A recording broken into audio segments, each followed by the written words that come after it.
in the morning at 10? Our meeting in the morning at 10 with the zoo. Thank you. You got the other one. Let's be sure.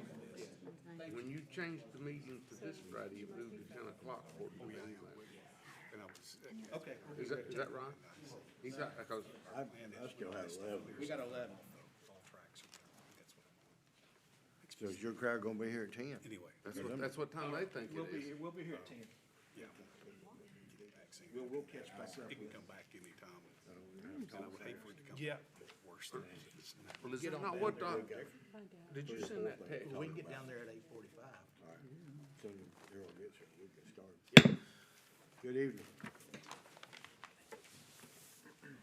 I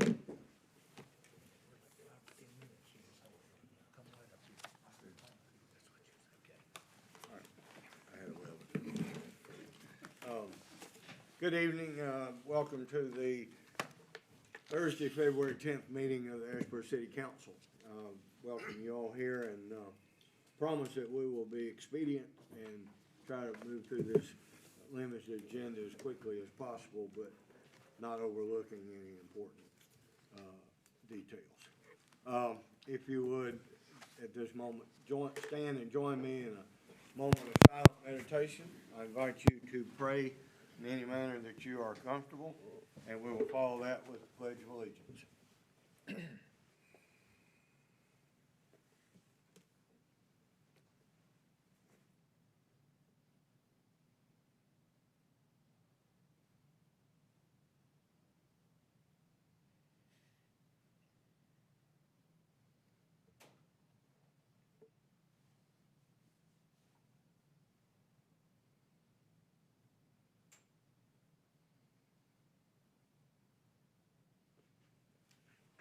Thank you. I pledge allegiance to the flag of the United States of America and to the republic for which it stands, one nation, under God, indivisible, with liberty and justice for all. Thank you. As I get older, I find myself backtracking a lot, more and more. I meant to ask each and every one of you to remember the Griffin family in your prayers before we started this meeting. Just one more in a long line of tragedies that has befallen our community over the last few years. So please keep them in your prayers going forward, and know that there are people in this community that are really hurting. Okay, appearance and recognition of guests. I will say that we have a few members of the Next Generation Professionals group from the Chamber of Commerce here tonight. They came early and met with council in the form of a meet and greet, and got a little sage advice from all the old people. And we expect great things out of the Next Gen Professionals going forward, and appreciate you being here tonight and your interest in city government and all things Asheboro and Randolph County. Appreciate it. This is the appointed time at each meeting when we ask for public comment. If there's anyone in the audience that would like to address the council tonight on any matters of city business or concern, now is your opportunity.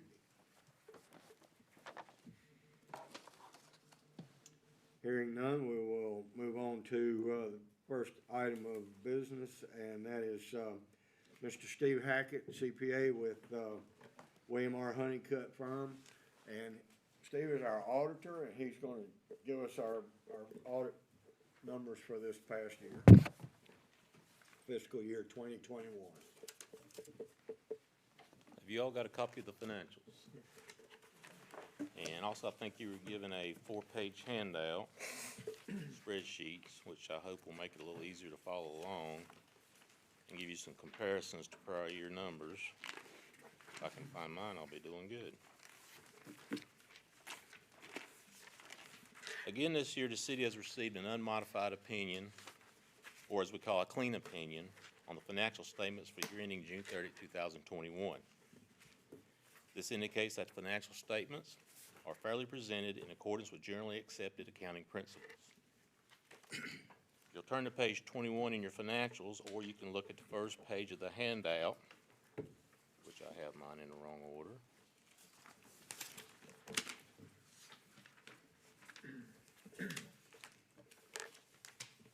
Oh, well, I seem to have lost my first one. Oh, there it is. You have mine. I got it. I found it. I'm usually better prepared than this, but it's been a long day. It says comparative balance sheet. Comparative balance sheet, governmental funds. Yep.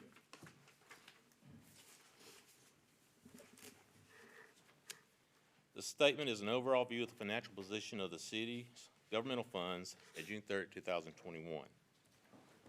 The unrestricted cash and cash equivalents of $19,911,650 is for all governmental funds at June 30, 21.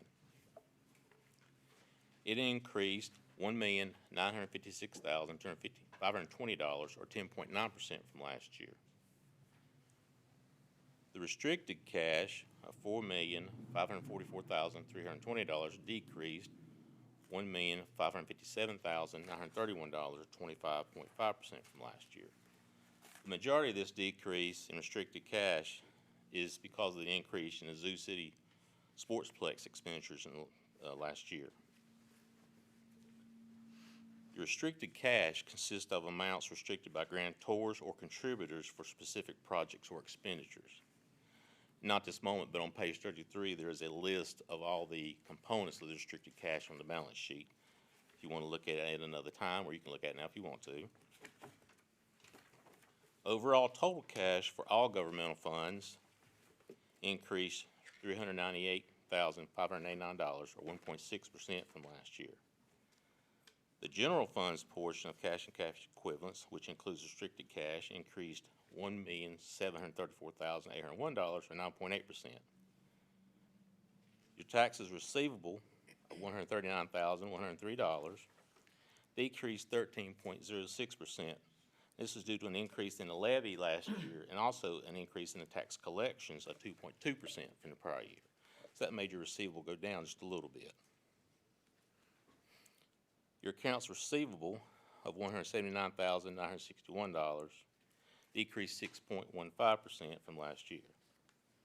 The due from other governments of $3,270,749 consist of sales tax receivables, utilities franchise tax receivables, other franchise tax receivables, and grant receivables. This increased 7.6% from last year. The notes receivable balance of $990,696 includes amounts loaned to developers for the Asheboro Mill Lofts and Sunset Place Apartments for low-income housing. There's a new line item this year called Deferred Charge Future Revenues.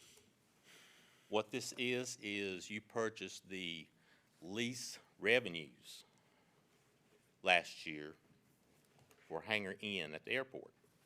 Now, this is kind of akin to a prepaid expense. So basically what you did is you bought future revenues. So the cost you paid for those, we have to put on the balance sheet and amortize it off a little bit each year over the life of the receivables. So that's a new item this year for the city. The next section down, liabilities and fund equity. The accounts payable and accrued liabilities for all governmental funds of $2,059,809 increased just slightly from last year, 0.3%. The total liabilities for all governmental funds increased $1,093,431, or 38.9%. The majority of this increase are amounts payable from restricted assets of $962,445, and the retainage payable of $140,349, which are amounts owed at year end on contracts for construction contracts for Zoo City Sportsplex. The total fund balance for all governmental funds of $25,325,797 decreased from prior year, $216,821, or 0.85%. So you had a slight loss last year for all governmental funds combined. Now the general fund is included in this amount.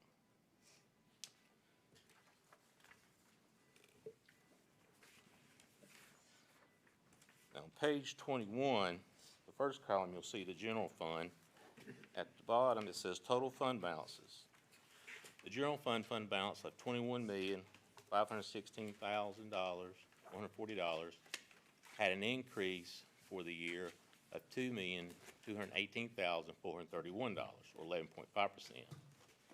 And the amount available for appropriation, now this number's not on your financials, it's a statutory calculated amount of $17,147,382 is 56.68% of current year expenditures, which is above the percentage recommended by the Local Government Commission of 8%. The city's fund balance available But Steve, you may wanna recommend them. 8% is way too low. is way too low. I think it's equivalent to 1 month's Yeah. operating cost. And if you're a city and you got 1 month left, you got a lot of things to think about. It's better than 98% of America. Let's, let's be concerned with us. Including Portland. Now, new this year, the statutes were changed 2 years ago to where I'm required to say certain things in a meeting now that I used to not have to, but the LGC will send you what they call a white letter saying, hey, we noticed a little problem here.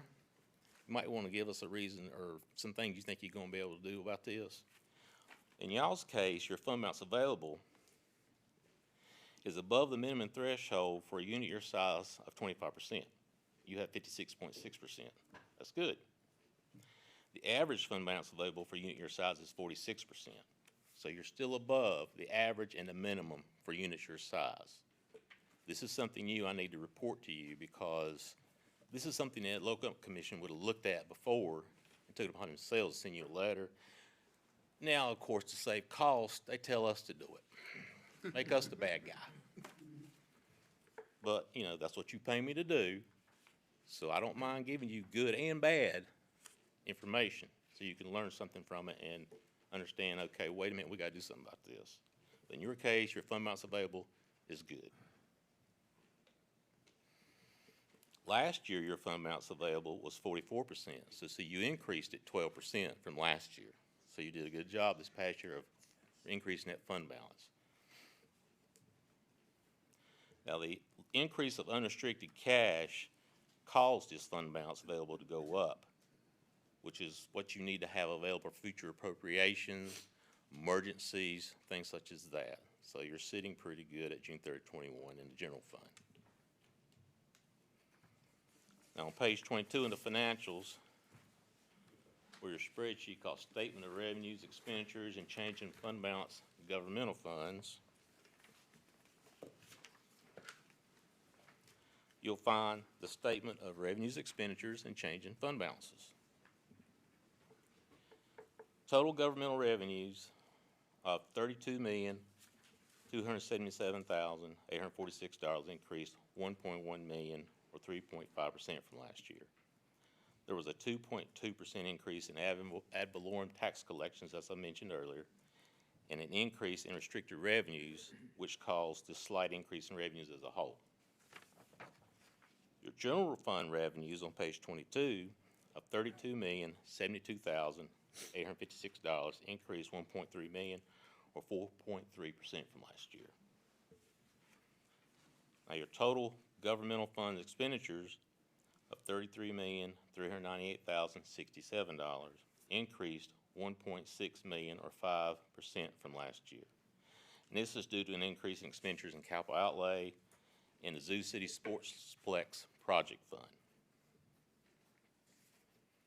Your general fund expenditures of $30,236,625 decreased last year $646,000 or 2% from last year.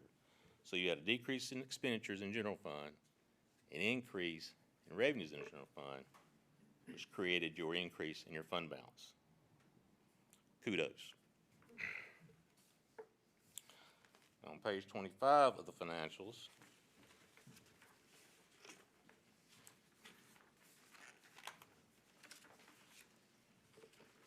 in a spreadsheet titled Comparative Statements of Net Position Proprietary Fund, This is your water and sewer fund balance sheet.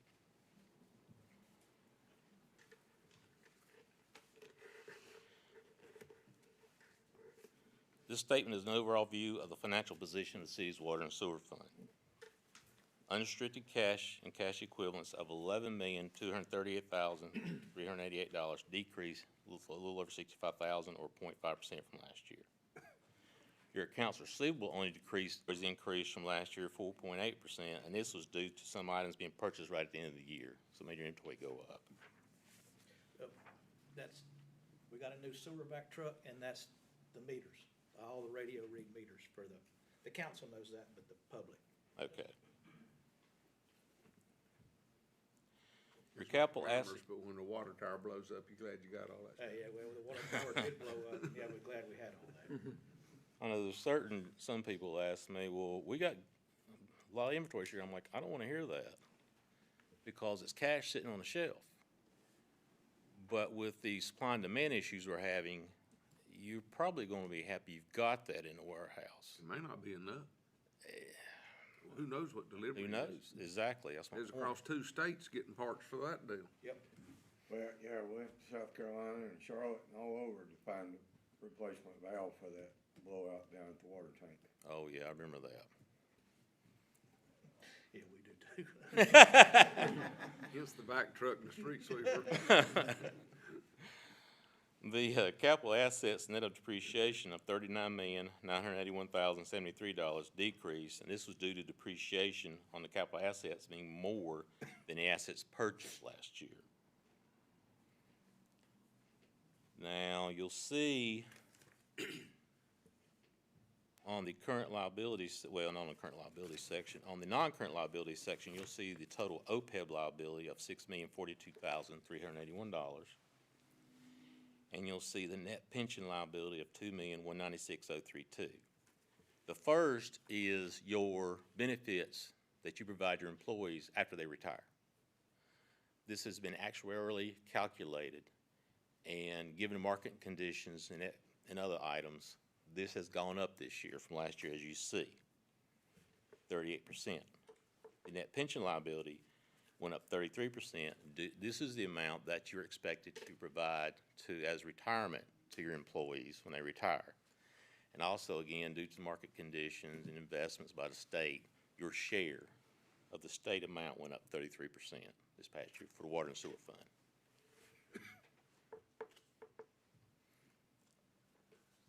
They like to pass that on to us too. Don't do that. The accounts payable and accrued liabilities in the water sewer fund of $1,285,684 increased a little over $400,000 or 46% from last year. The total amount of compensated absences, both current and long-term, increased 6% from prior year. The total notes payable, your debt in the water and sewer fund decreased $469,364 or 11.7% from last year.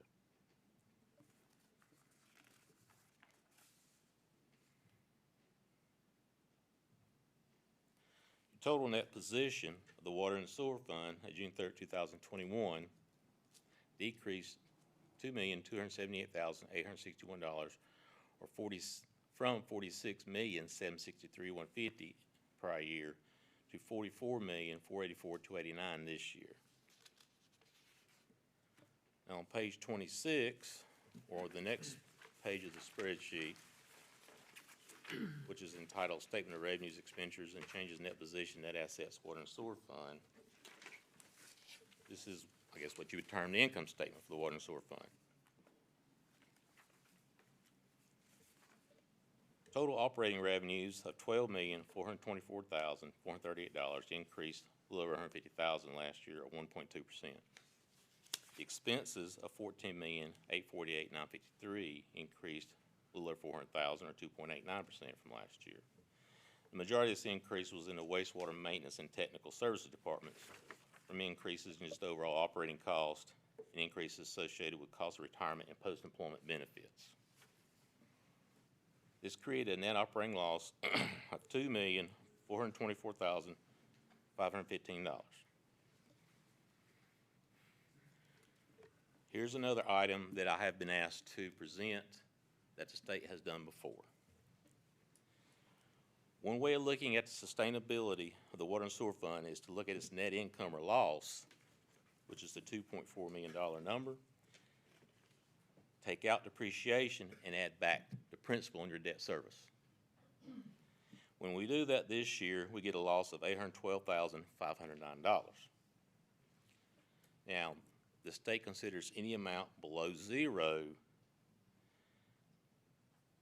as a warning sign that you are not going to be able to cover your operating cost. It needs to be zero or higher.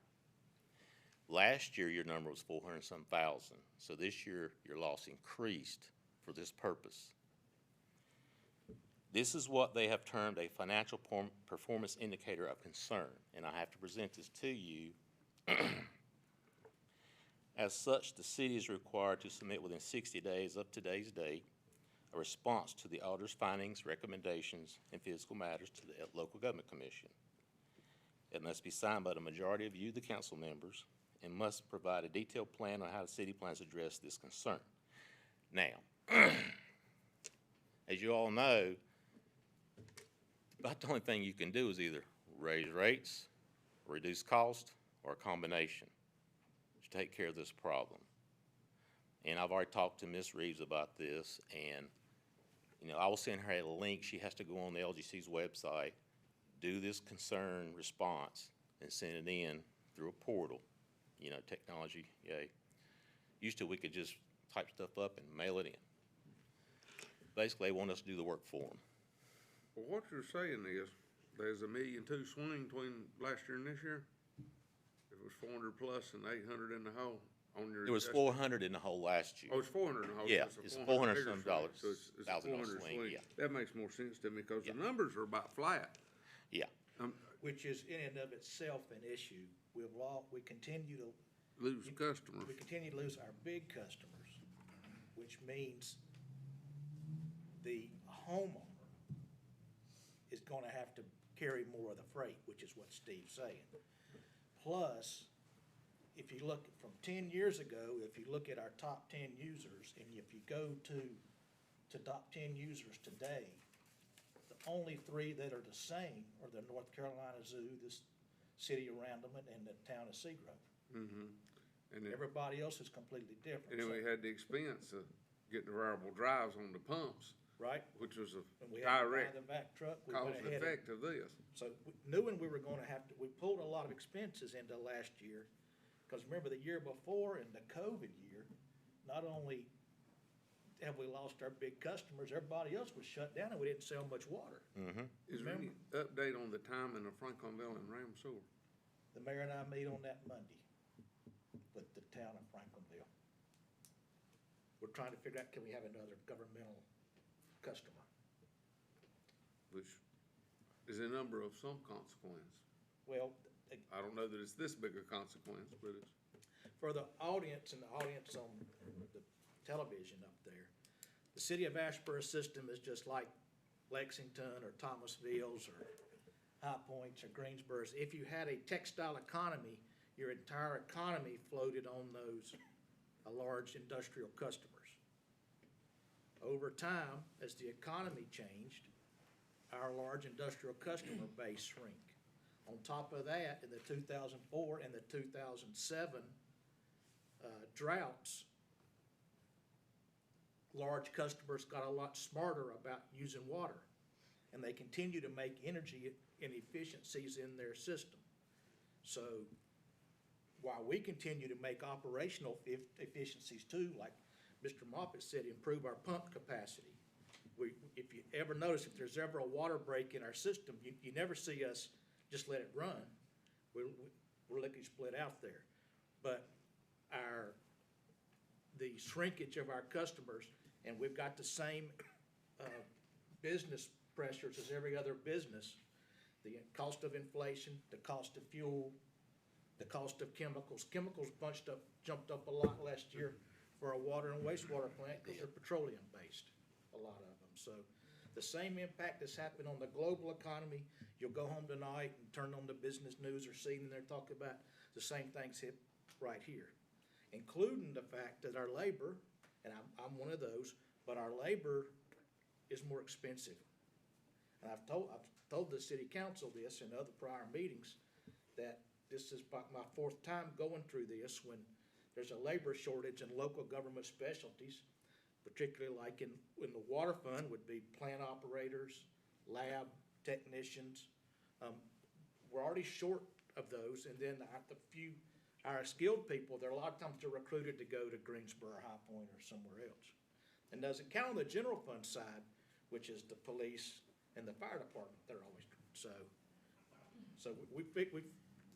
and then we're trying to keep our rates as low as possible. However, where's Mr. Roney? I just saw him. Yeah, he's back there. We're getting ready to do pump station number 3, and the council will be dealing with that paperwork. And the local government commission, in the old days, they would just loaned us the money. Mm-hmm. Now we have a local government commission contact, and we have to notify her of every dollar. And so we've started that process as well. That project will be way over budget before we even start because of the cost of materials and the cost of labor. But we have to do it because Pump Station 3 flood, the one that runs over all the time, you read about in the newspaper. So what Steve's saying is exactly right. We're gonna have to begin we've talked about having a series of step increases, and we've been able to manage our uses and manage our expenses, and sometimes push some off here and there, but it's gonna catch this just as time now. Yeah, I'd be remiss if I didn't bring that up, and I'm required to now since they changed the state And statute. we're glad you did, because we're getting ready, sometime in the next week or 10 days, we'll send the budget worksheets out. And we'll have to get all our capital needs. And while we have cash in the water fund, or the proprietary fund for the public, the LGC doesn't want you to use your cash up to balance. The EPA That's what they will not call allow unsustainable, right, I think that's the term. So while we're sustainable, we gotta report this, especially because there's a lot of small localities in North Carolina that are really on it. When, in the post-World War II, when the federal government pushed money out to to put water and sewer, just like they did electric, and all these little towns, and if they had one customer that was, that ran their whole system with a loser customer, if they still have to maintain, it costs as much to maintain the system and run the system if you have a lot of customers or a few customers, because your fixed costs are so high at the plants and in your skilled, particularly your skilled labor. But that's the same factor that if we end up doing this deal with Franklinville and possibly going forward Ram Shore, the water's practically free, from our fixed costs, the economies of scale, so therefore it's almost a net revenue, so it doesn't take as much to. We lost our That could be- number one water customer twice in 1 year. A few years ago, when the Dye House down Southtown closed, they were our number one customer. Right on the heels of that, another Dye House closed, and we lost roughly $1.5 million in revenue right there.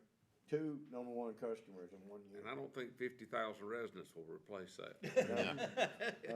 I mean, you can't wash your car that much. And just so you'll know, the pump station we're talking about, number 3, is handling about twice what it was designed to handle. Everything south, down toward the old KNW, the jail, the county building, the new apartments behind the food line, all of that runs downhill to Station 3, or is pumped back to Station 3 over at Gold Mine Acres or wherever. Yeah. We need 4 Saints to start international distribution. We need to sell more water, and we need some more water sewer customers. And in this economy, we don't know where those are coming from. So that's it in a large nutshell. Yeah, I hate to end the presentation on a bad note.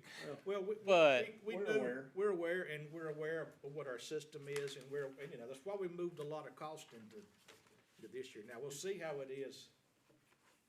Like I said, we'll start rolling it up next week or 2. It's a managed situation and we're not broke. No, When you No, wake don't up take and that- it's don't broke, take now that from that's this. about- this is a fortunate timing, but You've heard us talk tonight about LGC, Local Government Commission. Back in the back in the thirties, after the Depression, LGC in North Carolina was formed to make sure that municipalities did not go bankrupt. And since they were formed, not a single municipality in North Carolina, is that true? That's right. It's still true, has gone bankrupt. They approve, they watch our balances, our fund balances and our expenses, and they approve everything we do. And unfortunately, they don't have a federal counterpart. Yeah, North Carolina's one of the few states that has a commission like that oversees, local government. And it's one of the reasons why North Carolina's a AAA bond rated state. So we can, on the other hand, you can borrow money. There's a lot of, this is, you know, to be honest with you, it's nerve wracking for me. It's, our finance officer couldn't be here tonight, but you know, but on the other hand, we borrow the money at the cheapest rate possible because we're the safest borrower. It's a personal trainer you can't get rid of. Right. I think what the public needs to take away from this is, as you've been talking, I've been thinking, there's a lot more to running a local government than a lot of people realize. A lot more to it. You know, I see it when I come in every year and do the audit, and I think by you explaining all these nuances with this just a simple statement I made, you know, there's a lot more to it. You know, I don't think a lot of people realize that, so. That's what we were telling the Next Gen group, earlier before the meeting, that by coming to these meetings and you get a big picture and really understand some of the things that the general public thinks are just ridiculous or not necessary or whatever, there is usually a good explanation if you just hear it, you know. So, And you're gonna hear here in a minute a request from Mr. Roney in the back, another $400,000 or $500,000 we have to spend for backup power. A gentleman asked me one time, I saw in the paper where the city spent $1 million for a generator. I can get one at Lowe's. It won't run the lights to cut that. I said, ours is the size of a boxcar. What? Yeah. Yeah, every year I go to the water plant, and in inventory, the diesel fuel is, I mean, that thing is huge over there, and I have to look at the diesel fuel and measure it, believe it or not. you know And how much you don't hand at the end of the year. that, yeah, and that thing is, It's I walk up to it, it's like, oh my God. But it makes And sense. now, he doesn't think about that. The person doesn't think about that generator until he wakes up one morning and there is no water in his house.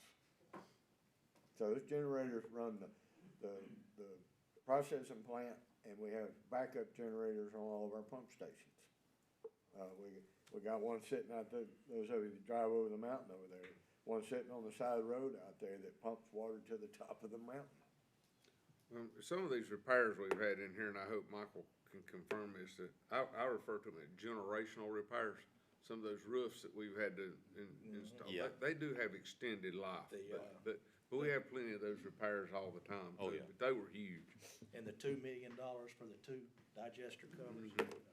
And the upcoming, raw water intake at Lake Lucas. Yeah. You heard a lot about infrastructure over the last 2 years, out of Washington and the infrastructure. It's a bunch of hooey. Every municipality in the country is dealing with the same types of infrastructure failure. It's easy when it's working to ignore it, or to not do as much maintenance as you would like to do. And so then when a raw water intake at Lake Lucas fails, and we have to start pumping out of Lake Reese, 10 miles away, you know, then our costs go up with that. But we were smart enough to build a secondary water supply system. So if we had a failure on our main water supply system, we'd have a backup. So all that's invisible to the public, but it costs a lot of money and a lot of skill up here for us to make all that happen. But you gotta swap over those water sources anyway, periodically and seasonally to maintain water Right. quality. Yep, right. Yeah, y'all have a good, I mean, y'all, I know y'all meet every so many years, and you do a capital plan Yeah. out so many years, and that's what you gotta do to keep everything moving. Our last one was what, 6 years ago? 7? Something like that. And it was a 20 million water and sewer capital plan. And I think we've had some add-ons to that since then. Like the tank. Man, I opened up a Yeah. can of worms, didn't I? So if there's a rate increase, be sure, Larry, you mentioned Steve Hackett's name in there. That we didn't wanna do it, Steve Hackett said we had to do it.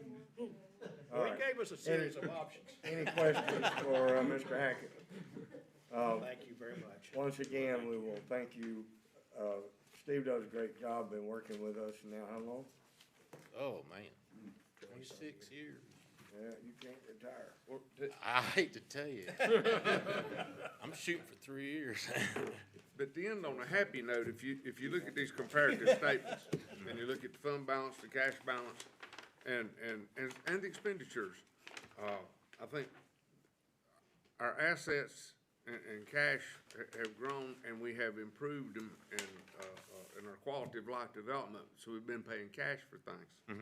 So overall, we have a lot to be very proud of.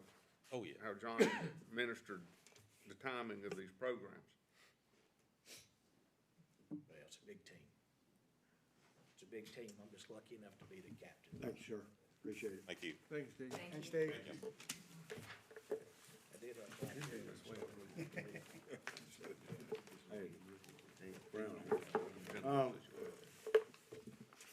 I'd like to call on at this time, for item 6, our Senior Adults Association Executive Director, Mark Hensley, and his Transportation Director, Tawana Williams. Mr. Mayor, council members, and senior city staff, it's always a pleasure to be with you as it is again this evening. I'm Mark Hensley, the Executive Director of Randolph Senior Adults Association, and I have with me Tawana Williams, who is our Transportation Director. Tawana leads the Regional Coordinated Area Transportation System, more commonly called RCATS. Tawana is one of the most well-respected transportation leaders in North Carolina, and we're very blessed to have her leading the RCATS team here in our community. As you're probably aware, RCATS provides transportation to people of all ages in both Randolph and Montgomery counties. For some scope of service, RCATS delivers to the area. Prior to the pandemic, RCATS was providing over 300 trips per day combined in Randolph and Montgomery counties. We come before you this evening to talk about an exciting initiative, the Asheboro Zoo City Loop, which is a deviated route designed to provide daily public transportation to Asheboro residents. The Zoo City Loop would offer routes daily, Monday through Friday, with 2 vans running each route to transport Asheboro residents to key area locations. Tawana will share more route specifics in just a few moments. We're all aware that Asheboro nor Randolph County provide public transportation to its residents, and RCATS is the closest option currently available to our citizens. A few years ago, the Community Connectivity Plan brought together city, county, and state leaders to look at how RCATS could fill more of that public transportation role within the area, and this new Zoo City Loop is the first initiative fulfilling that plan. Tawana and I have had the pleasure of meeting on a few occasions with City Manager Ogburn to discuss, refine, and finalize the proposal we're bringing forth this evening. We're very excited about the opportunity to expand transportation within the city of Asheboro and believe this will be a great initial step. Now, I don't know the order of what you have in your packet.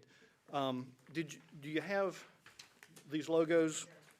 Do you have it on the overhead? Jill Jackson, the Director of Marketing and Community Engagement for Randolph Senior Adults, provided a couple of logo drafts for your consideration.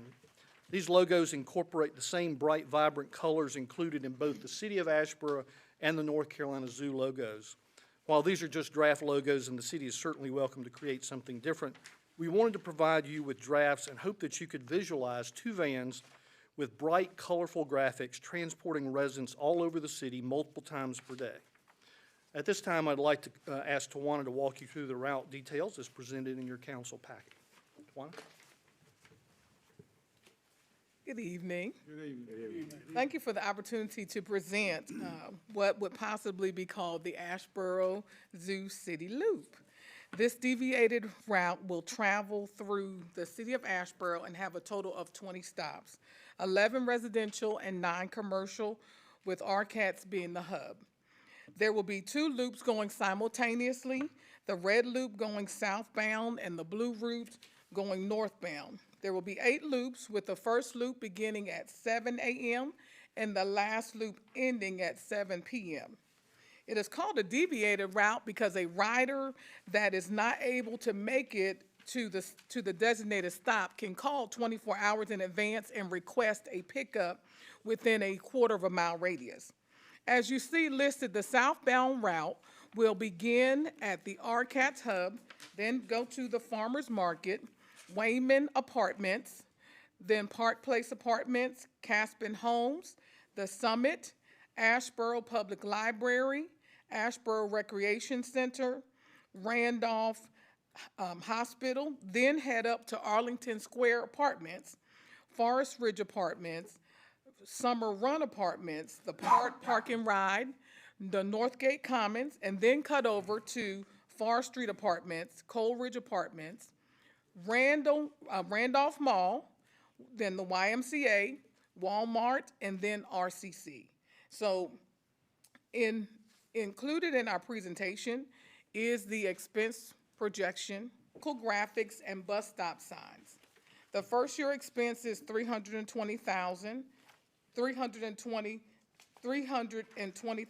and the following year's annual expense is $190,000. And that would be Year annually. includes the capital to purchase the equipment. Yes, yes. And so that will just be the first year.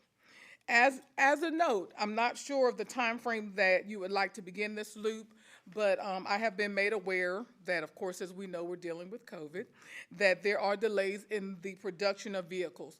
However, if you would like to begin this route prior to receiving those vehicles, we have a capacity to utilize vehicles within our current fleet until the new vehicles are received. Thank you for your time, and I would be glad to answer any questions that you may have. I'll follow on before we get, I received, last week, the, executive summary of the, bipartisan infrastructure plan from the White House. The executive summary is about that thick. So I pulled out of that, all the public transportation items, and they can give you that come through the state to the locals. And I've asked our Daniel Sheehan, our lobbyist in Washington, to flag those when they go through the funding process. Now, remember, the infrastructure bill set out the objectives, but they gotta come back and do a budget behind it. So, then we can see if we can get some federal assistance and reduce these costs and see if we can make this work. So that's where we are in the process, and I'll be glad to answer any more, or let them answer any more specific questions. But I did want to add that to that. Couple of points I would make. I believe Tawana, when she walked you through the stops, that was a southern route. Was that right? Yes. Okay.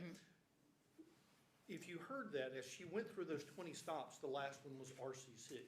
Well, if you're going to RCC, that'd be a long ride to get there. So we've proposed two routes running simultaneously. One goes south to start, one goes north, so that you're not, those people who are looking for what would be at the end of the south, it would be earlier in the north route. I know I've had several conversations with Dr. Shackelford at RCC, that one of the biggest challenges for students is transportation there for classes. And so this would provide 8 routes a day with these 20 stops that would ultimately take them to RCC. So that student who wants to further their education but cannot provide their own transportation, this would be a great way to be able to do that. We run some trips to RCC today, but not on this scale, on the consistent time schedule that we're talking about. And if you notice in the map, and for the audience, when she called out all the stops, if you get a chance to look at a map of Asheboro, you'll see that the business district is, we're downtown and Dixie Drive, and then down to the community college. But lots and lots and lots and lots of people live on what would be Asheboro's kind of a figure 8, but on the northern end of the figure 8. That's why we opened the police district station up there. That's why we have a fire station up there a lot. So how do we get those people, those citizens from on the north end down here. That's why we have to run the loops and all. That's what they've been working on for a while. Well, I like your logo and your name. It's definitely much better than Zart. It is the single most asked question of me by newcomers. Why does Asheboro not have public transportation? And we've had, over the 24 years I've been sitting at this table, we've had half a dozen taxi franchises come in town, try to operate one or two taxis for, they last a year or less than a year, maybe a year and a half, and then disappear. 2 years later, somebody else, and then Uber's been unsuccessful here. And people don't understand why we don't have transit buses or something. So as Mark knows, this has been something that we've been talking about for quite a while. I've got one question. If I was to get on the loop and get off at Randolph Mall, Yeah. how long would it be before the next one came by? Well, they're approximately an hour and a half apart. Yeah, it's approximately, the whole loop is an hour and a half. So that's why it's strategic for us to do them going simultaneously in both directions. So they'll pass Each they'll other. pass each other at some point. They're actually every hour and a half. Yes, At a particular stop. And so you're looking at just two vehicles running? yes.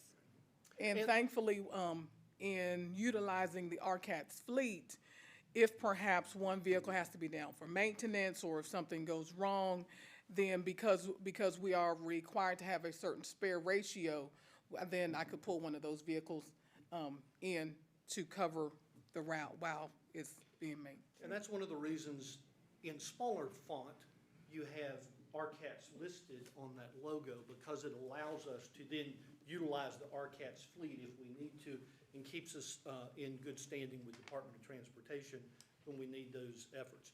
Part of this is a little bit of a rebranding, and there's a connotation in the community and all of Randolph County that RCAT's primarily just transports senior adults, and that's not true. We transport everyone, but with the Zoo City Loop, we tie in the marketing that's already taking place in this community. We can do a different logo, as you've seen here, with bright, vibrant colors, and we think it will be very successful for the citizens to be able to get from point A to point B in dependable Monday through Friday transportation. This is the first piece, and before Tawana hits me, there are additional items we hope to be able to bring to you as we go forward. One would be expanding our hours into evening hours and to weekends. We have the vision of being able to transport people potentially from the Dixie Drive hotels to the zoo and back during season and run routes there. Folks that are staying there, as the zoo expands and they start spending the night in Randolph County, they may want to come downtown for dinner. And so being able to have reliable transportation to do that as well. So I stay at the Hampton, they bring me downtown, and I eat at Hamilton's, I go back, they take me back, and then they take me to the zoo the next day and bring me back. So those are all pieces that we're looking at. And then one that's more with the county, we've had discussions with Hal Johnson, is the aspect of the new mega site. There will likely be people in our community that don't want to drive to the mega site every day for their job. And so we will potentially have the ability to run trips there and back throughout the day to provide transportation to those. So this is the first piece of that that we would like to be able to start, and we think it's an exciting opportunity, and it goes back to Mayor Smith's comments that we really don't have public transportation other than RCAT's, and this is a nice first step towards that. Absolutely, that's what I was getting ready to say before you brought it up. The good news in this is that this is the first step. As it becomes more and more successful, you add vans and increase your times, and as ridership increases, people that have to go to the grocery store that can't get there any other way, or Walmart or whatever, this will be so helpful. Yes. It's a big step. And for the council, Mayor, you made a good point. Uber, Lyft, those ride services, where you join, you tag in, you drive a while and you tag out. The marketplace is dictating where they work. So the folks in our area that do that go to Greensboro and High Point because there are a lot more fares. They make money quicker. More utilization. And they more utilization and they make, for the same amount of, time behind the wheel or even less time, they make more money. In my past life, and I was traveling a good bit, you get to the airport somewhere and you pull up your Uber app and there's cars everywhere waiting to pick you up. If you open the Uber app here, there might be a single car and there might not be. And So it might be, he's probably in Greensboro. When you need him, he's in Greensboro. exactly. So we have to remind folks pretty frequently, we're not on-demand service. You can't call our cats at 1 o'clock today and say, hey, I'd like to go so-and-so too. We do have some structure to that, but this will be a consistent schedule, multiple trips a day. You know the stops that are gonna occur. So that person that wants to go shopping every Tuesday to Walmart, they get on whichever time suits them. They go and they know they'll be picked up and taken back. Well, and Mark, related to the stop, so how did you develop the map? How did you make those choices? Well, so that's kind of interesting you asked that question. So we basically did a lot of surveying with, prior to this, just like we mentioned about the community connectivity plan, there were certain surveys that were taken even a couple years ago of where do you want to go and where can't you go? And so we worked off of that, talked to people at RCC whenever they have reached out with their concerns about the lack of transportation and what areas are in the most need. And then we also find that, where do we get the majority of our calls that want to go the very next day, and we have to say, well, we need for you to schedule. So which is like Walmart and the mall and RCC and different locations and and the Y and to the rec center and to the hospital. So that's how we try to kind of plan this out. I will say that in working previously with establishing the deviated route in Moore County, we started out with certain stops that we thought were going to be really popular.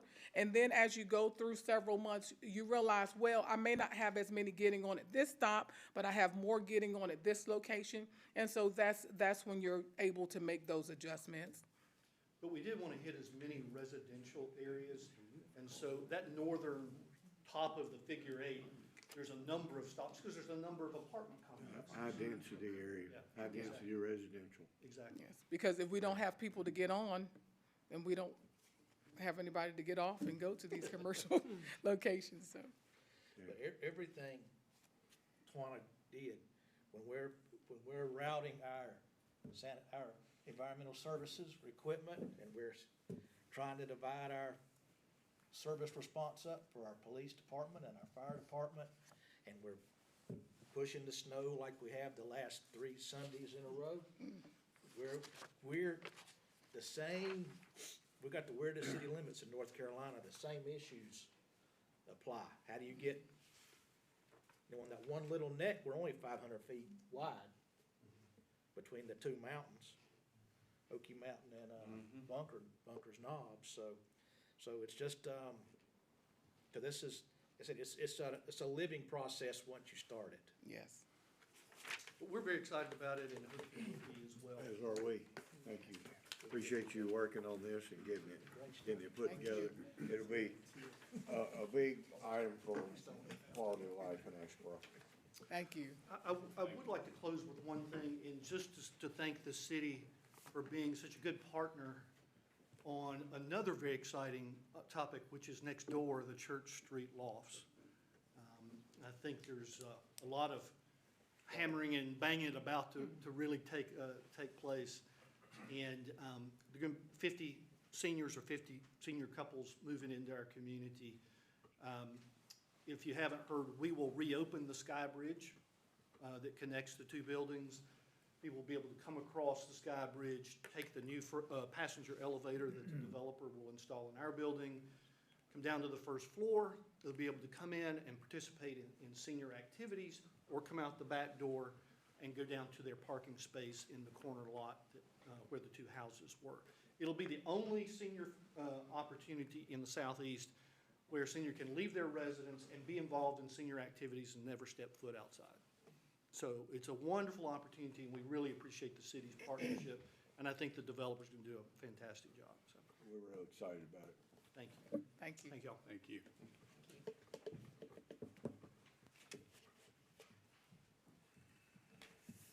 Okay, Chief Building Inspector Eddie Garner. Got his annual report to make? Do you guys have a copy of this? I think everyone's got one, but again, like, Mr. Smith said, I'm Eddie Garner. I took over Randy Purvis's position back in May.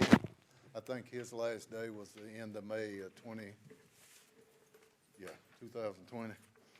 Get my days straight, and then he left the end of May, and I took over then, and that's been 9 months, so I'm getting adjusted to it, everything, learning the ropes, and got good staff. I'm very fortunate to have the people supporting me that I got here in this building, and the other buildings, even Public Works, everybody's just been super support for me and made my transition from where I was at before. So anyway, I'm not gonna take as long as the CPA did, so I was told to limit my time here, so. But, There could be questions. we got answers. Yes, you do. And service is excellent at the new counter, I'll just tell y'all. Very good, thank you. I've heard that numerous times, and I do appreciate that too, so. All the feedback, whether it's negative or positive, always helps, so. The inspection department has undergone some changes, which, like I said, one of them was Randy leaving and me coming on board, so. And then the pandemic, which continues, maybe seeing some daylight there, but it's never really slowed the building industry down at all. It's actually it's picked up in the last year, as all these reports are going to indicate later on when we go through them. We won't go through all of them, but just about every detail has increased, whether it be the permit, the revenue, the tax valuation of all the property. And as you see, you'll see it now. And we also introduced some new software, and thanks to Trevor and the community development done super job picking this software out, because I've dealt with 5 or 6, and this is by far the best software. And thanks to Trevor and these guys for doing their homework on that. It allows the customer to come in, not come in, go online, do his application, schedule his inspection, pay for the permits, get reports of the inspections, the whole 9 yards, and not step foot in the office. And it's worked out. We kicked it off, I think, in September, and it's functioning. It's been great. Of course, you got a few hiccups here and there, but nothing like I've been through in the past with new software startup. But overall, our construction, like I said, is increased. Single-family residents increased about 30% over 2020. And it had like 110 new residentials. Of course, everybody in this building knows where they're at. They're up on that top of that figure 8 on the top up there on that end. And continued growth, I'd anticipate it still be going strong in this year and the following year, hopefully, anyway. That's where it's gonna grow. That's right. Headed towards Highway 62 to cut across to 421. Well, cities, I've been in a couple of jurisdictions, and you grow, you're gonna grow where you can grow. You've got your boundaries, and. You're gonna follow that water and sewer line. That's right. That's exactly right.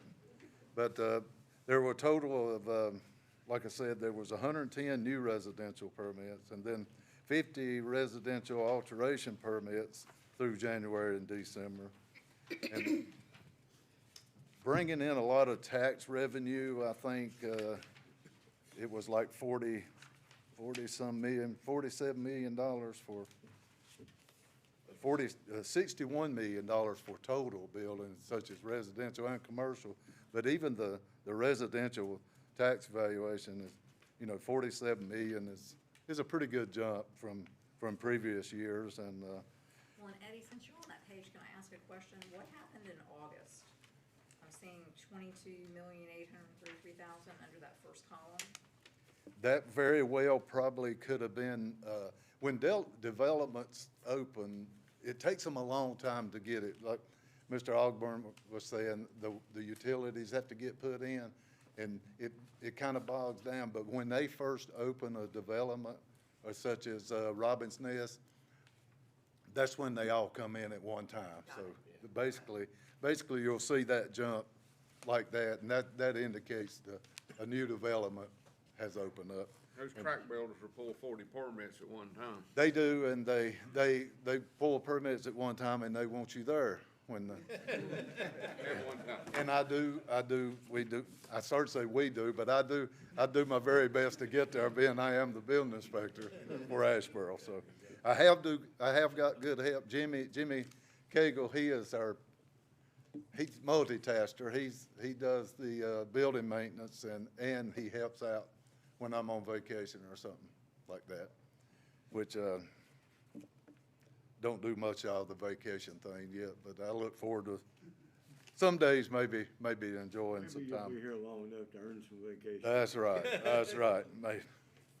I hope so.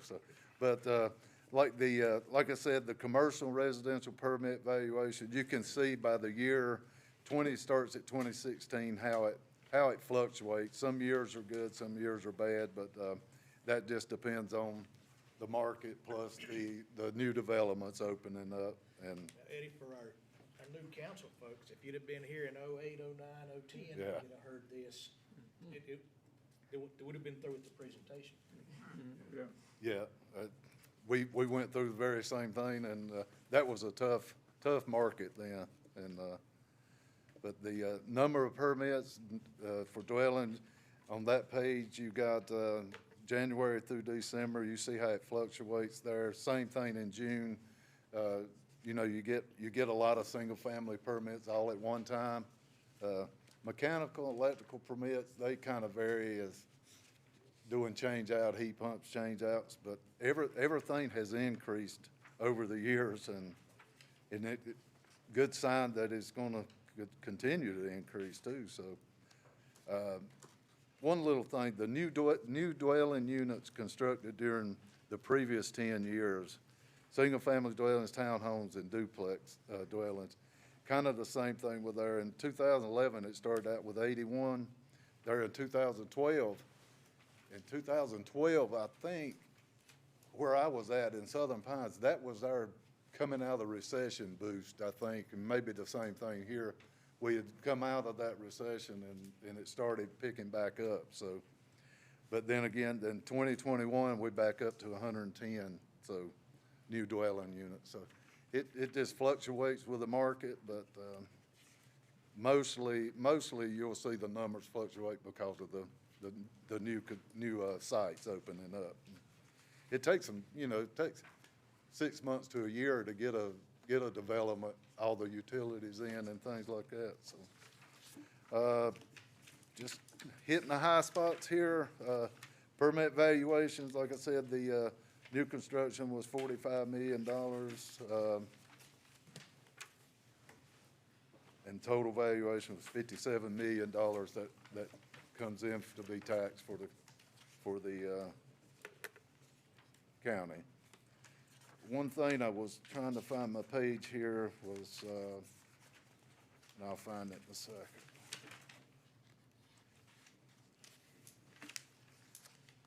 I was looking for the revenue that we brought in as far as compared was 2021 revenue summary by trade. You can see a big increase there with the building permits was like $123,240 that the inspection department brought in for the fees and so on with electrical fees and everything. So the total revenue that brought in was $213,000. there's the revenue and permits that we brought in. It's not gonna solve the, crisis that the CPA just introduced, but, at least. Money can't be commingled anyway. That's right. At least we can kind of support ourselves in what we're doing, and my goal is to continue, customer service, as number one, that's my number one priority. Thanks again to all the people that support me in this city hall. Tammy does, I can't say enough about Tammy. She does this and all the other things too, but, everybody in this building's been very supportive, and I do let you know tonight, I do appreciate it, so. Now, has anybody got any questions? Questions? Well, customer service, in my opinion, is the sole reason we have a building inspection. Okay. Well, if you look at other inspection department in the state, it's changed, the trend has changed. Back in the old days, it was like, you need me, I don't need you mentality. Like, you know, you gotta come to me. It doesn't work like that now. And I even, when I first got into the inspection, like in 2005, I had that customer service even then, because I've been on both ends of it. I just believe, you know, they want the service, they pay for the service, and they deserve to get what they pay for, so. Nice, fair, consistent answers. That's all we Consistent, very consistent. And I'm trying to be consistent with some of the county inspectors, because I've been in conversation with them, and, you know, I don't work for them, and they don't work for me, but we need to be consistent, in the county especially, so. Eddie, I will say that in my out and about travels around town, I have had numerous compliments on your work, your attitude, and your ability to get to the job and do what needs to be done, and your advice on certain projects. I've had builders just come up to me and say, "You guys made the right choice." It's great, and we even have recently had a conversation with somebody that wanted to be annexed so he could deal with you instead of the county.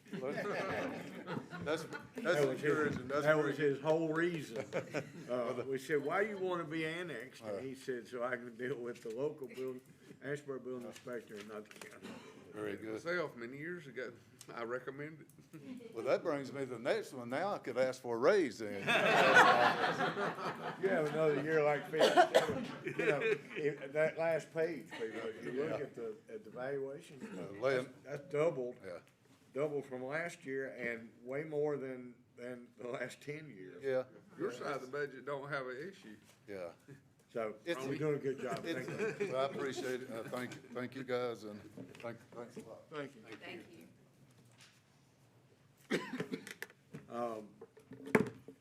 Mr. Garner. Problem solver. Mr. Garner is our code enforcement officer. He's gonna give us his annual report. Well, good evening. I think this gets closer every year. I think we're moving it up a little closer. I appreciate the chance to come talk to you guys a little bit about code enforcement. And additionally, I appreciate it when you guys reach out to me individually about problems. And I will always get back with you, because I know people call you because of your position, and they're looking at you guys for answers. I'll always get back to you with the findings I've got. There'll either be a phone call, an email 3 weeks later. I'm sorry about that, but nonetheless, what I've got is just really a snapshot of the year. So I'll meet my 5-minute goal. It's been a good year for code enforcement. We're not done. I don't think we're ever done, but continually getting better. So this year, 2 unlawful tent cities were cleared, 8 dilapidated structures were removed, and 321 notices of violations were issued. Now, notices of violation sounds harsh, but in a lot of situations, it's probably one of the better things to happen in a situation, because what that means is you've got this notice of violation. What it really should say is you just got a partner to help work through this problem. We're not going to just send out a letter and say, here it is, fix it, without working with. And sometimes there's a third party that's involved that's not living up to their end, that's creating the problem. And using the weight of the city with a few phone calls can open up the third party to find resolution in matters. Chuck and I just worked in collaboration, John, in the county. Yeah. It started with a anonymous Yeah. notice of violation letter that, reinvented, got it in the right direction, an entire countywide policy that's servicing everyone well, And we hope it'll, properly and fairly. and we hope it'll continue to These do things that. come to light, So, they can be dealt with. yeah, at least right now, everybody, and I'm very happy with the My outcome. follow-up has been positive. Yeah, well, I'm glad to hear that. So, and in addition to the 321 notices of violation, there's that many or more situations that are solved with a conversation instead.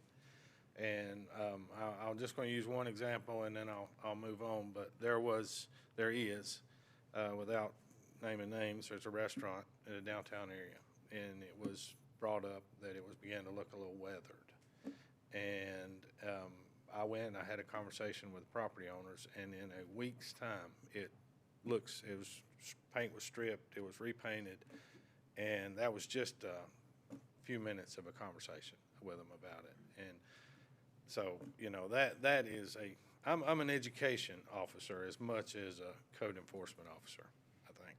So this is one of the tent cities that was removed prior to removal, and here it is. Public Works is just, we're a big toolbox. We do everything. We've got one of everything. So Public Works came in, we cleaned it up, and today it still looks like that. I went there and checked. This is a house that had been on fire and was beyond repair, and this is what it looks like now. And everybody benefits from that. This is one that is on fire. That was a blaze, too. Yes, it was. And it's, that's a little deceiving, that picture. You have a firefighter in one window and a fire coming out the other window. There's a wall in the house in between those two windows. So the firefighter they were in separate rooms from one another. The advantage of this particular situation is that our fire and rescue people get to do some very good training in these Right. houses as they work toward Right. the total destruction of it. Yeah, and prior to the fire department being in there, I think our police SWAT was in there doing training too. So we got SWAT, fire, and then we got this. And of course, the truck is for show, just to put code enforcement on the front page. Are we getting any closer on Cox and Main? Well, before it does I it to was itself? going to ask if there were any questions. And if there were no questions, I was going to mention that one. That one is turning into be a real headache, and locating the owner. We couldn't do a consensual agreement with anybody, so we're having to do it administratively, and that is a much slower process. Next big snow we have will take care of it. It may, yeah, it Well, may. it's been tried to be purchased, and it's has Right, trouble yeah, being closed on. The Right. court wants a guardian ad litem to represent the owner who's absentee, right, yeah. So it looks like we're not doing our job. But in fact, we are. It's just following the letter of the law with it is dragging the process out. And I hate it. I ride by it every I'm day. surprised the Hayes' grocery there next door, it's not. It's got a little windage also. And that one actually is in the same circumstance with the same potential owner, so. What I find many times is when I take a situation to Chuck, he's already been working on it, in most cases, already issued a notice of violation. I get a complaint about something, and just recently, just this week, had a complaint, called Chuck, and Chuck says, that guy's under an order already. So Yeah. it is a slow and tedious process. It is, and there's protection built in. So when the notice goes, it's not that it's today or we're gonna be here with machine guns tomorrow. There's time built in to correct it. And if they are amenable, it can speed things up. Oh, yeah, I yeah. mean, we can get right in there and take care of it, and, if they just Yeah, yeah. give us permission, sign on the dotted line, we can go ahead and clean these up, and we've cleaned up more than 100 in the last 10 years. Oh, yeah, yeah. There's a lot. And personally, when I hear or see a situation like this, or I get a complaint, my response is, I wouldn't want that beside my house or in my neighborhood. You shouldn't have to live with it in your neighborhood. Yeah, and that's how I feel too, in So we approaching expect those stuff to like be that. cleaned up. And just in case anybody gets a call, the one on Randolph, North Randolph, is already on paper. Now it's the process of logistics, but it's, Sometimes our demo guys can't really get to it. yeah, and there's Piedmont Natural Gas, there's, Duke Power, there's some logistics that have to be worked out. But once we're set for that, so. Well, I believe Chuck's about the best code enforcement guy we've ever had. Well, thank you for saying that. I do appreciate it. And I appreciate all you guys, Handle it well. especially when you reach out, like the situation that we talked about. And I don't see everything. I try to, but I don't always, so. But you're right, sometimes it's about relationships that you've developed in the community. Sometimes just a word dropping by and seeing somebody, and Chuck going, hey, you really ought to fix this. Yeah. And it's amazing how quickly something will get fixed if Chuck just makes that suggestion. It's the truth. It's the truth. That's what it is. That's exactly right. Yeah, but that's exactly Chuck's always been very responsive. Anytime I've had a citizen thank call you. me, it's been really. I wanted that on the door. Any other questions? I wish him a happy early birthday. Thank you. Thank you very much. Happy birthday to Happy you. birthday. Thank you. Okay, thank you. Thank you. Thank you.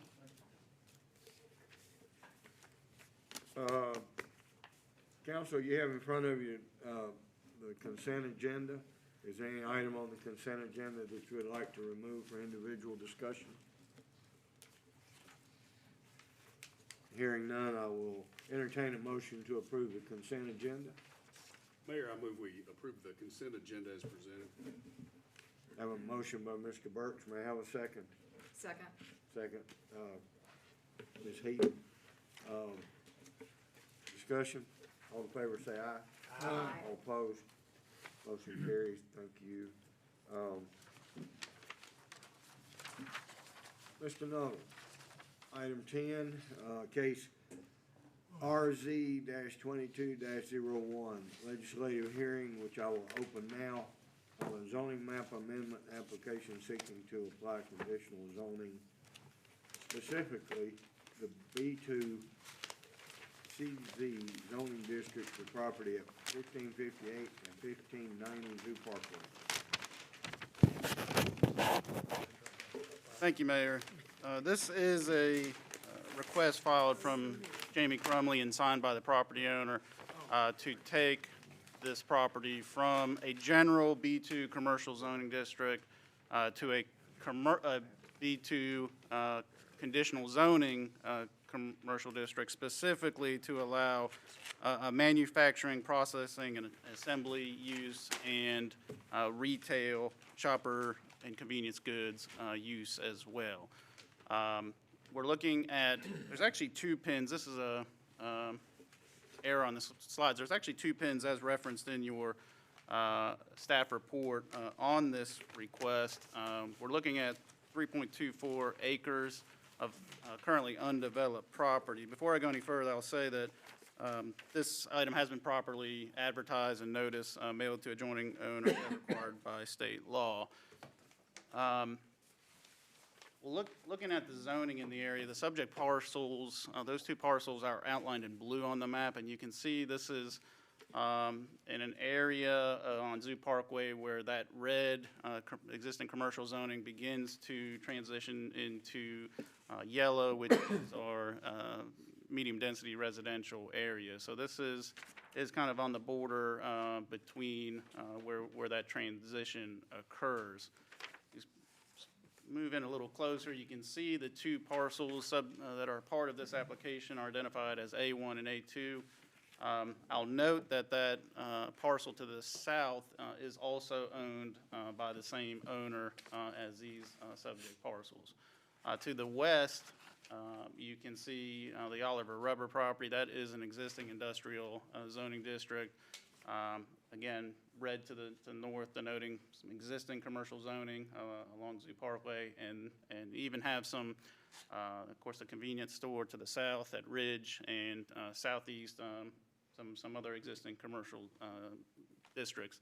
This property was placed into the commercial district in the mid-1980s and has not developed. This is the first application we've seen for a manufacturing type of operation on the property. And as outlined in the report, there's a couple different options that an applicant has in order to pursue that end.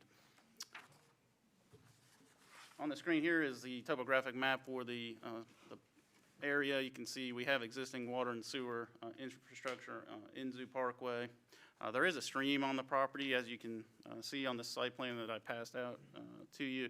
They are the proposed development of this roughly 13,000 square foot building is well east of that stream, as well as the parking that's proposed to support the business. So while there is a stream and some slope as you move westward on the property, the proposal before you would not impact that. This is the aerial. You can see a good amount of woods on the property. That disturbed area is identified on the site plan, so there will remain a pretty vegetated property about halfway back into the property and westward. The development will be on the eastern side of the property. This up on the screen is the site plan that's been submitted for approval as a part of this conditional zoning application. You can see there's a 25-foot landscape street yard that runs along Zoo Parkway, and you can see the proposed parking. I believe there's 42 spaces, almost about double as to what the city would require in terms of a parking requirement for the proposed use. So there is, as far as the ordinance is concerned, ample parking and some flexibility for the applicant to, as long as that minimum's being provided, to make some changes to the number of parking. In your packets and in those plans are proposed building elevations as well as the floor plan for the structure. You can see there's an area of retail that's proposed on maybe the front third of the building, and then a larger area for the manufacturing and processing that Ms. Crumley will speak about when she presents. But this is an idea of what the building will look like. Under the city's zoning ordinance, the building materials on the street-facing facade in the B2 district have to meet certain building design criteria. This is a board and batten facade on the Zoo Parkway, and then there's some residual metal siding that is shown and is allowable based on the city's ordinance because of the primary building material being used. So that gives you an idea of what the building will look like on all four sides. To the rear is a loading and receiving area for product. This is that proposed floor plan, so you can see that area of office and retail area towards the front, and then the larger manufacturing processing space to the rear. This is the subject property as seen from Zoo Parkway. Now looking south on Zoo Parkway towards the convenience store, and then back looking north, back towards Dixie Drive. You can see the parking for the adjacent shopping center to the left there.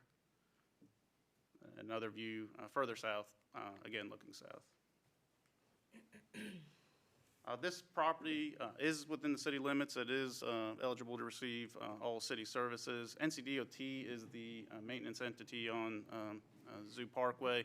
The state will handle driveway access and permitting requirements for the project. We have routed this to NCDOT. They have noted that there is a pending intersection project at Ridge Street and Zoo Parkway. They have not identified any known conflicts between those two, but that will get worked out as part of the driveway permitting process. They have not indicated the need for any roadway improvements as of yet, but again, that'll go through the permitting process. As you saw from the zoning overview, this is characterized by a mix of commercial. We have other industrial use to the west, and as I said, residential uses as you continue moving south. I'll note, again, the undeveloped commercial parcel to the south that's not a part of this application and would remain in the general business B2 district is also owned by the same property owner. This application, as I said, would be for a manufacturing, processing, and assembly use as well as retail uses. Generally, a manufacturing processing use does require a general industrial zoning district, or there is a special use permit application for certain types of intensities of manufacturing and processing. And essentially, you can request a permit from council for a manufacturing use in the B2, but there's limitations on the number of employees that you have. There's limitations on the type of equipment that you can use as a part of that operation. So after speaking with the applicant and conferring about the proposal, the applicant chose to file this application, which is a site-specific and use-specific application for the specific use. The current B2 district, and again, this is just applying conditions to that district, is intended to serve convenience and shoppers' goods to the motoring public along minor or higher classification roadways. Again, this meets that definition. We talked about the stream on the property. The owner will need to just consult with NCDEQ should there be any impacts to that stream that end up happening. And looking at the city's long-range plans and land development plan, our future land use map does designate these properties for commercial development. It's contained within the central small area plan. It's a primary growth area of the city, as it's already within the city limits and able to receive those public utilities. Overall, when we review the land development plan, we find 5 goals or policies that we believe tend to support the request. The one pertaining to some environmental concerns on the request are noted, but really shouldn't come into play based on how the property is proposed to be developed. So staff's final analysis on this application is that the request does comply with the proposed land use map. The project and uses can be compatible with an area that's transitioning to residential if there's thought put into the design and there's appropriate conditions that are attached to the application. And in this case, we feel that that has been done. We have that adjacent major manufacturing use to the west. It's much more intensive than what's being proposed here. In our view, Ridge Street really serves as that line of transition between the Dixie Drive commercial corridor and the predominant residential areas to the south. So we're still above that line. We have reviewed this site plan that's been submitted to you for compliance with the general ordinance requirements for development. We find that it meets to the letter all of those requirements, except for one area where they're requesting to make a minor deviation, and that is along the southern property line. Typically, there would be some sort of landscaping buffer that the city's ordinance would look to have installed along that property line. Obviously, they own that adjacent property to the south. It is undeveloped, so they are proposing to not install any buffering against that vacant commercial property to the south that they owe. We think that's reasonable, and in fact, it may be helpful if and when that property to the south develops, that we're not cutting through a buffer to perhaps provide a cross connection to development at that location. So for those reasons, we think that is a sensible deviation. There are a few conditions that are proposed that we have discussed with the applicant on this application. The first is that the uses that are authorized, again, are specific. It's not a general district request, so that those uses be manufacturing, processing, and assembly major, what's known as major uses under the ordinance, as well as retail, convenience, and shoppers' goods. The second, that all parties, including the owner, successors, et cetera, agree to the conditions. That's actually a requirement of the state law when it comes to conditional zoning applications. The third condition pertains to additional information that the city staff will need to receive prior to permitting. That involves the soil and erosion control permit from the state, as well as the driveway permit from NCDOT. And we will ask for some additional details on outdoor lighting to ensure compliance with the city's lighting codes. D covers that potential for future connections to the property to the south for what could be an adjacent commercial development. That just says that should that connection be made in the future, that doesn't require any additional review from the city council. Condition E, because of the area of residential zoning that we still have across the east side of Zoo Parkway, the applicant has proposed, and what is showing on the plan is actually plantings that are above and beyond what the city's code would require for front yard landscaping.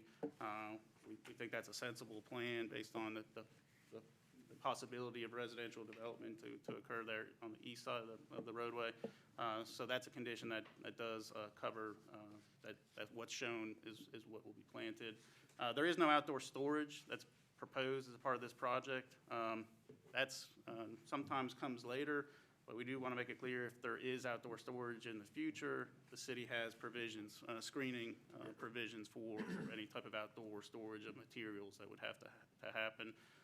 G covers unshielded floodlights or lamps that may be within that first 25 foot, would prohibit that type of lighting fixture in that area.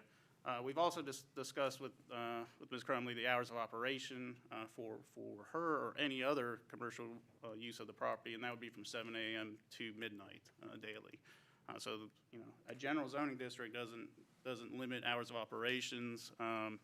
This was one that we thought was sensible and based on their proposed use. Lastly, Why was that even a consideration? I'm sorry? Why was that even a consideration? Is the quick check under that same? They're not open past midnight at this time. They're a general zoning district, so I'm not entirely sure. It's something that came up because of. I don't have a problem. Yeah, it's something that came up just because of the existence of that residential zoning on the east side that's directly across the street from it. I didn't deal with it all rubber all these years. Yeah, right.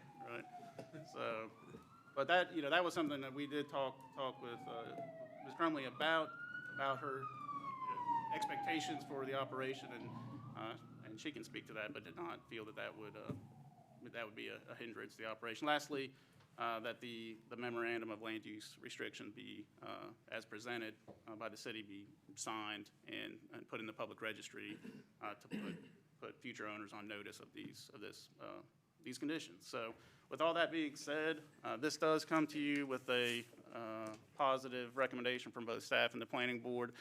As always, your two items for consideration this evening are whether the consistency statement we've provided is sensible, and if so, a motion to approve, along with the rezoning application. So, as I said, Ms. Crumley is here and can answer any questions, and I'll take any now at this time if there are any. Yes, sir. On item G, that is just a typo about floor lights. I just saw that on there. I tried to gloss over that. But yeah. You said flood. I did say flood. I saw that. Well, nobody wants to step on it. Yes, sir. It is a Especially floodlight, y'all. floodlight prohibition. Yeah. Yes. If you got it. You need this. I read it, and I thought, what? Do I need it? It says, please leave in office. So we do actually use these, post the hearing, and so we do like to make sure we get a couple copies of these, just for permitting purposes. This one says, please leave it off. Okay, this is the public Good, they are, hearing. okay. Jamie, would you like to come up and speak? Hi, I'm Jamie Crumley. Thanks for having me. I just wanted to give you a quick overview of this business. My husband has been a sheriff deputy in the area for the last 10 years, and after we got married, we decided kind of like what was our next step of our career. And he became a taxidermist, which is something I didn't quite grasp the art of just yet. But during COVID, my previous experience has been with the FDA in a food and dietary supplement industry.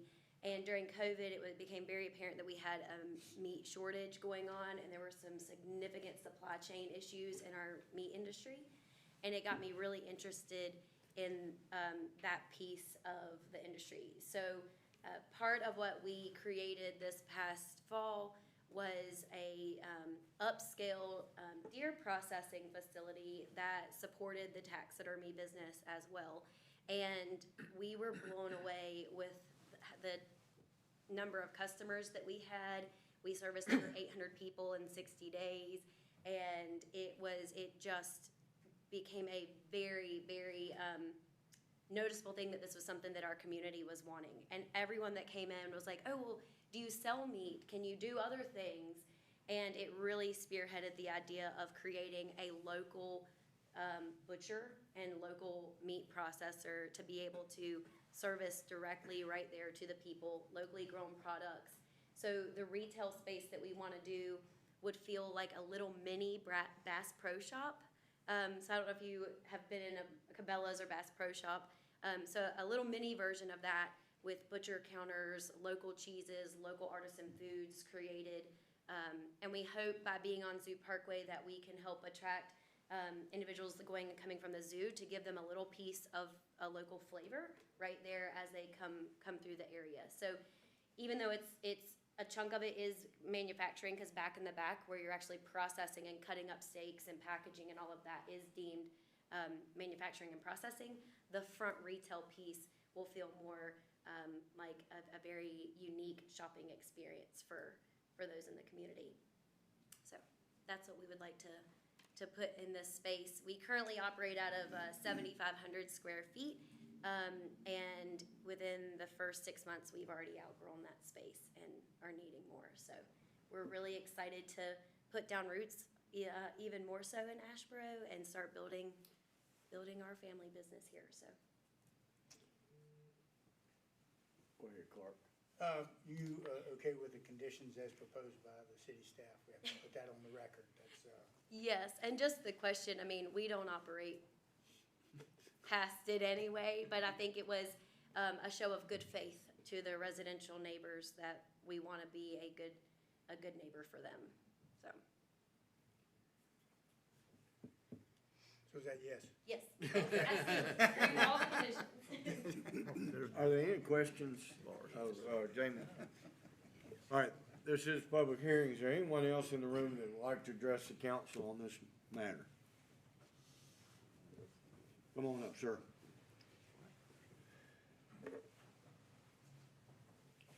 And do we have a sign-up sheet? There is. Print your name on the sign-up sheet, and that's for transcribing the record so we spell your name right, please, and introduce yourself on the microphone. Okay.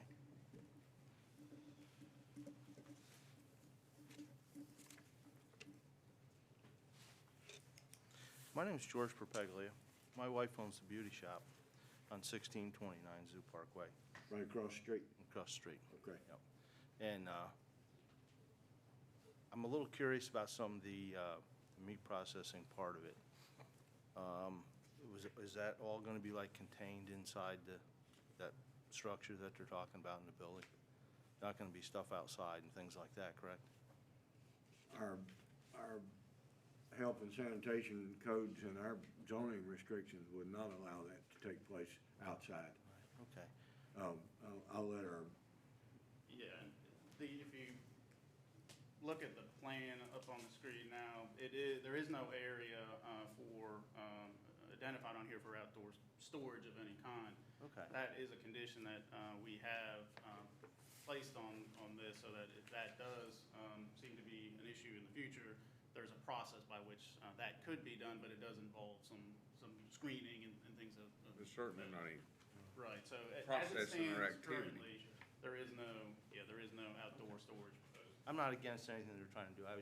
My wife asked me to come tonight. She was busy, and I just wanted to ask that question. We'll certainly try to answer any other questions you have, sir. That was pretty much it, really. Okay. Okay, thank you very much for taking time to listen to me. Thank you. Thank you. Good night. Okay, anyone else? All right. Council, what are your thoughts? Mayor, based on the staff's consistency statement, I move we approve not only the consistency statement, but the request for the conditional zoning, subject to the conditions as imposed or requested by staff amenable to the applicant. Have a motion. May I have a second? Second. Second, Mr. Burks. Discussion? All in favor, say aye. Aye. All opposed? Motion carries. Good luck. Get to it. Be nice to see something pretty and attractive on that property. It will be beautiful and attractive, I promise that. Good luck with that. Jeff Brantley will be as happy as you are. Yes, he is. All right, let's see. Item 10B is consideration of an amended agreement with United Way of Randolph County. Real quickly, Mayor, this is a proposal to amend an existing agreement that the city has with United Way of Randolph County. It's related to our administration of that community development block grant for a coronavirus response that we applied for about 2 years ago and were fortunate enough to be awarded. We have been operating the first phase of that program, and it's designed to help low to moderate income households impacted by the coronavirus to pay, in that first phase, to pay past due utility, rent, or mortgage bills. And so that program has been in operation since the late fall. As of the close of the calendar year, we have helped 24 households just in the first few months that program was operational. This is to cover the second phase of that program, and that's to allow our area nonprofits that do have a presence in the city limits to apply for funding that would assist in food distribution efforts, and specifically meal deliveries, congregate meals, or food pantry purchases. The purpose of this amendment to the existing agreement adds that food distribution activity to the scope of work for the United Way, and it would allow us to move into implementation of that second phase in the coming weeks. So we do ask for your adoption of these amendments. Questions? Motion? Mayor?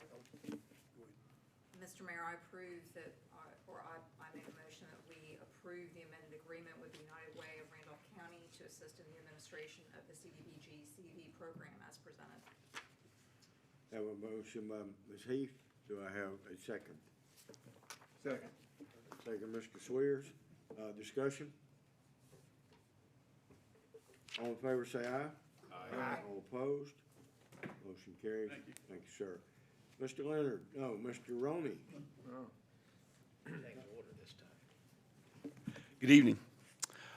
As you know, and actually Mr. Hackett referenced it earlier, the city has standby power in most of our facilities, except the Lake Reese Raw Water Pumping Station.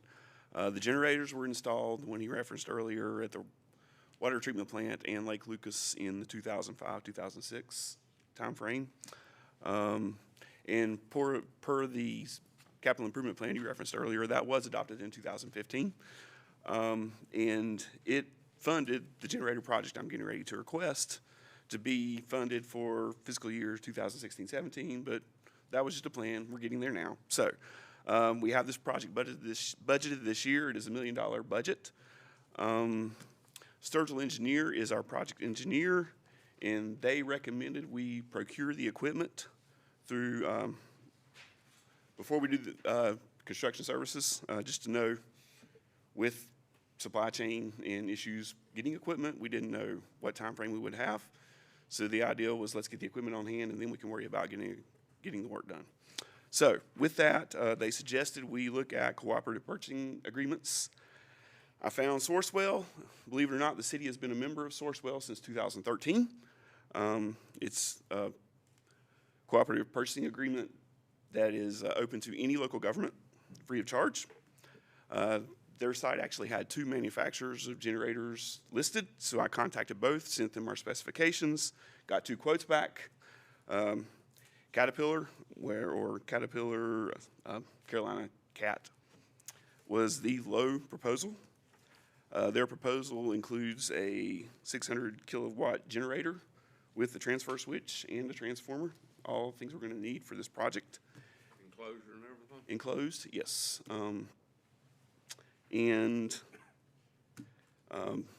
Problem is the lead time on this piece of equipment is 52 weeks. So we want to get it locked in and get it ordered, and we'll take the next steps. Not surprised. But Who's the other bidder? it was Cummins. And believe it, usually Caterpillar's high, but Yeah, I was this time Cummins was high. expecting to hear Generac come out of Nope, this. nope. Cummins was actually $487,000, another $100,000. Man, So, that's, yeah, believe me, looking at this price, we're getting a great deal. I will say that. It's a doing well to fantastic get a deal. cat for that. Especially for what I really expected to be $1 million budget exceeded. So, still got construction costs to go, but, any other questions?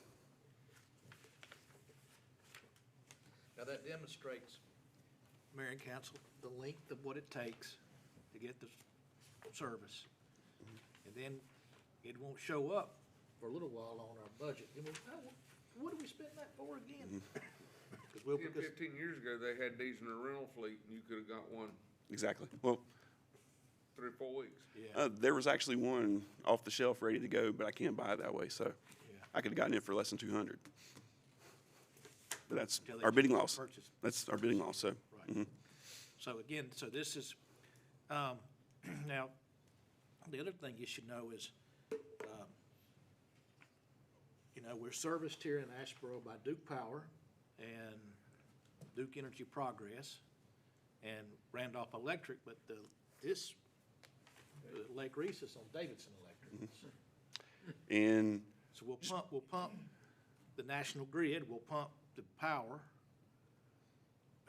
We'll run the pump, but normally we're running on Davidson Electric that are for the operation of it. If you get the generator online, but is there any economics in running that thing on Peach- peak power shaving, put you online with that? we've looked at it before. We looked at it with the water plant, and it really didn't pay us, but we don't know. We could investigate it It again. was a huge deal at our plant. Yes, but- yes. But it don't do the same with Right. everybody's situation. Mid-State Plastics did well. They'll probably approach us about signing an agreement on that, yes. If Uh, you just- got a lot of motors, you gotta start and Right, stop right. simultaneously. See, this one's It's- just one motor that runs constantly, never turn it off. With that, just so you know, the January 3rd storm we had, we found out we are the very end of Davidson Power's line, and they don't care that we Run get out power. before we got there. So, it was days before we got power back. Luckily, we were able to go to Lucas. It was hard to treat, but we got through. So, and we're still on Lucas. Right now, we're blending with Lake Bunch. It's working pretty well. So, but any other questions? And remember how I told you at the new council orientation, right? That this is a science, but it's also art. It's kind of like medicine. So, and the object of water, of treated water, potable water, which we get our house is, the object of the plant is, unlike every other beverage, is to have no color and no taste. That's your benchmark is. And no see it. Yeah. I enjoy the water, I get it, man. Code forbid. Water here. Can't drink the water, get in my plane. End of the line, 30. And keep in mind, this is also going to be critical for we talked about the Lake Lucas intake structure project. That lake's when we start that project, we'll probably be out of commission for at least a year and a half, completely out of commission. So So we need we're gonna be this in solely place- on Reese. Need this in place before. Right. So, Start the other. That plant may be on the galvanized line and needs better flushing. Okay, other questions? okay. Motion? Okay, I'm making a request that the council approves a contract to purchase this equipment from Carolina Cap for $386,770. Motion to approve by reference. So moved. Got a motion, does have a second? Second. Second, Mr. Burks. Motion with Mr. Moffett. All in favor, say aye. Aye. All opposed? Thank you, Mr. Thank you. We appreciate you bringing something under $1 million. Okay, Mr. Leonard, item 12, you have, regarding an annexation petition 1417 East Salisbury. Thank you, Mr. Mayor. This item was presented at the January 2022 City Council meeting. The resolution has been properly advertised, and now's the time for public hearing. I will open the public hearing. Is there anyone in the room that wants to address council regarding this request? Is there anyone in the room besides staff? And the paper? Okay, we'll move to deliberation and ask for your thoughts, council. Mayor, I move we approve the ordinance extending city limits by reference. Have a motion by Mr. Bell. Do I have a second? Second. Second, Ms. Heath. All in favor, say aye. Aye. All opposed? Motion approves. Mr. Leonard, item 13 is NCDOT grant for the corporate hangar project. Yes, sir. Mailed out in your packet, or in your email with the packets, was a grant agreement between City of Asheboro and the NCDOT for the amount of $76,366, for which the city would be responsible for 10%, or a total of $8,486. And this is for the design bid portion of the corporate hangar, the 80 by 80 corporate hangar that was approved several months back. Staff recommends approval of this grant agreement by reference. Questions of Mr. Leonard? I'll entertain a motion. Mayor, I move we approve this grant agreement by reference. I have a motion by Mr. Burks. May I have a second? Second.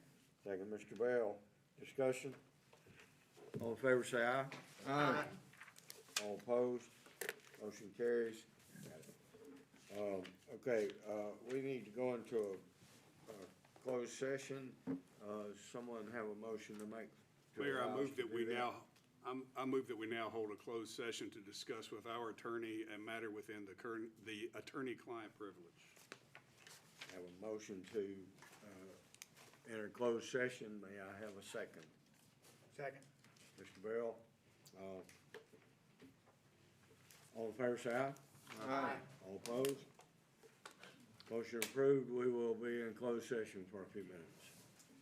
Just so the media will know, we will come back out and there will be action considered when we come back out.